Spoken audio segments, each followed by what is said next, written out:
Sekarang Kim Chang dan rakan-rakan dari sisi advisory tentang sisi 49.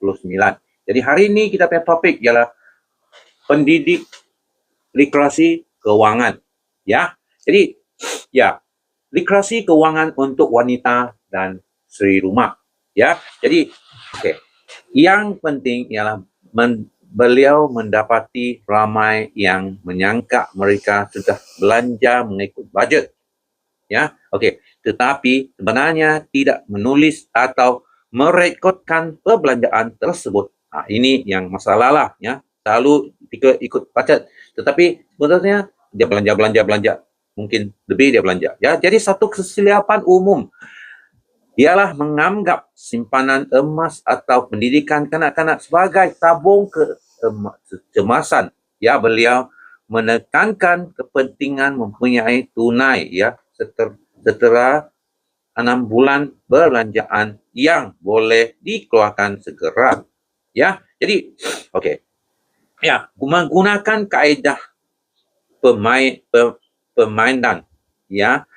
Okey, untuk mengajar konsep berat, ya, seperti inflasi dan penipuan, ya, supaya lebih menarik bagi pelajar sekolah, ya. Jadi ramai pelajar tidak nampak kepentingan menyimpan kerana masih bergantung kepada, ya, ibu bapa, dan simulasi digunakan untuk menunjukkan kesan keputusan kewangan dalam dunia sebenar.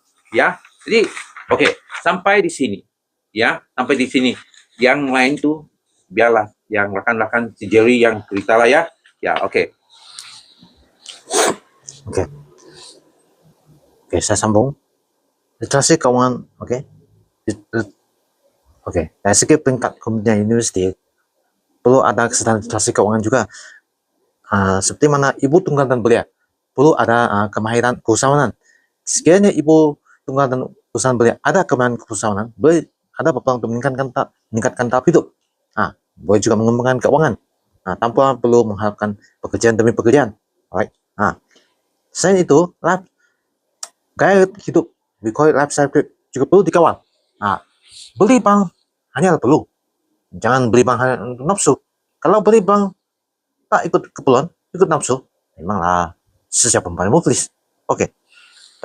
Bagi warga pendidikan ibu bapa, okey, ada peranan yang penting dari segi kesadaran literasi keuangan. Mendidik anak-anak di peringkat awal. Misal kata, tiap-tiap hari anak diberi wang saku. Katakan anak-anak simpan 10% atau 20% tiap-tiap hari. Lepas 1 bulan, ada uang sedikit untuk kecemasan.